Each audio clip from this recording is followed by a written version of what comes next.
Hello, my beautiful, beautiful friends. So, I've had an amazing week, but I did get a comment on my YouTube that kind of made me a little upset. I don't know if it was aimed at me, but my RSD got me thinking that it was. So, somebody left a comment on one of my YouTube videos recently, and they said, I hate these TikTok like people who make fun of ADHD and AuDHD. Now, I don't know, as a disclaimer, whether that comment was made at me. It might have been, it might not have been. It could have also been my rejection sensitive dysphoria deciding that everything on the internet is somehow about me, because I've actually caught myself thinking it a lot lately. But it made me stop and think, because if you've listened to my podcast or followed me on Facebook for any length of time, you're nuts. No, I'm joking. You'll know that I don't think ADHD or AuDHD is cute. I don't even think it's a little bit quirky. I don't think it's, shoot me now for saying this word, trendy. I don't think it's just forgetting your keys and saying, oh my God, I'm so ADHD, like I've seen a lot of people do. I don't think it's them things at all. In fact, I Googled myself the other day, which is also something that I should never do, but I had a moment of madness in the night and I thought the whole world hated me. Then I questioned why I thought the whole world knew about me, because obviously that's not fucking true. But I decided to Google my name and it actually came up with something that said, quote unquote, Ellie Capstick shares even the shit parts of her struggles with ADHD. And I was actually so happy because I think that that might be the most accurate description of me that I've ever read, because I'm nothing if not honest, usually to my own detriment. I've told you guys about being sectioned as a teenager because nobody quite knew what was wrong with me. My parents definitely didn't know, and I didn't know my brain from my arse. I've talked about relationships failing because I couldn't understand why people took advantage of me even. I've talked about debt. I've talked about burnout. I've talked about meltdowns. I've talked about masking. I've talked about being vulnerable and taken advantage of all throughout my life.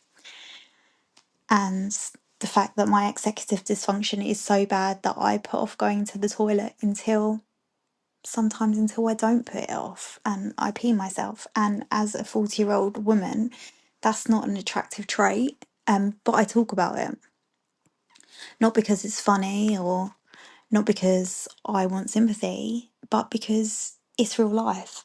I've also spoke about the most painful thing to me, which is my children being embarrassed of me, because throughout their life, the poor little buggers, I've had very, very public autistic meltdowns that have caused me to sit on the floor, cry, scream in public. It's been horrific for them, and this upsets me deeply. But I've spoke about the most painful things that have happened in my life, and I want to talk about them because sometimes ADHD isn't cute.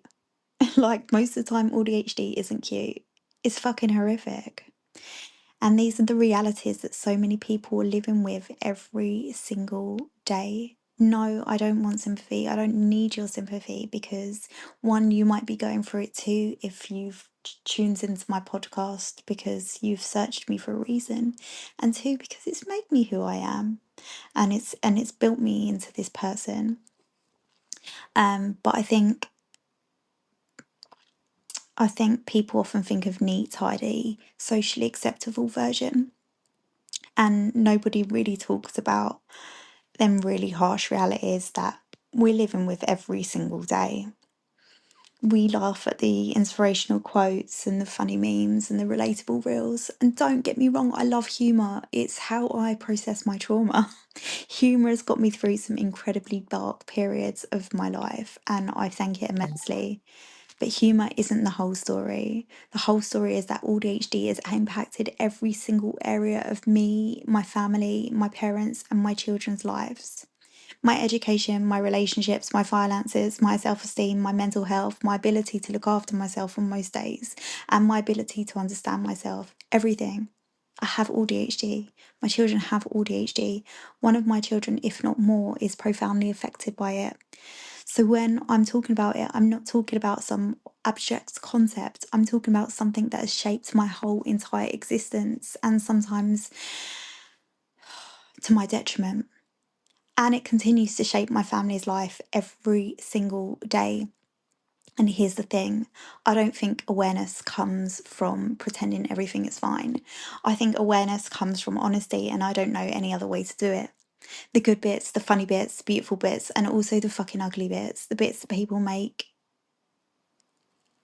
you feel so uncomfortable, and the bits that don't fit neatly into a little Instagram graphic that makes me want to cringe and die and curl up into a ball. But I share them anyway too, because we should share all sides. Because everybody out there is living those bits. Somebody is listening to this right now feeling ashamed because they can't manage things that seem effortless for everyone else, even for their sisters, their cousins, their mums, and etc.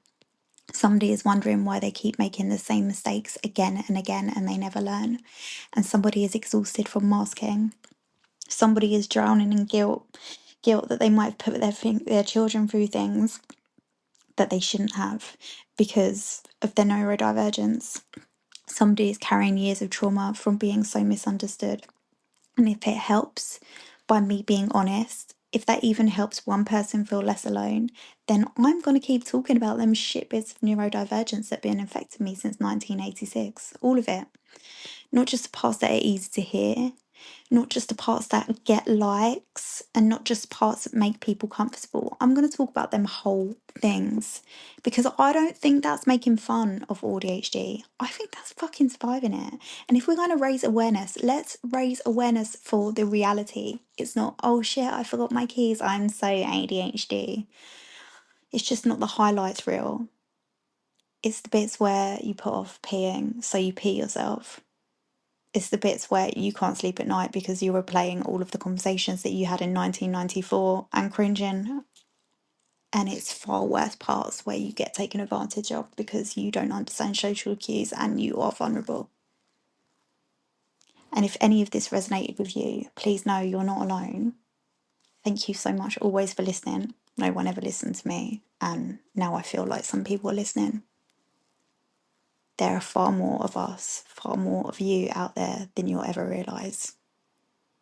And I love you all immensely. Thanks so much, guys.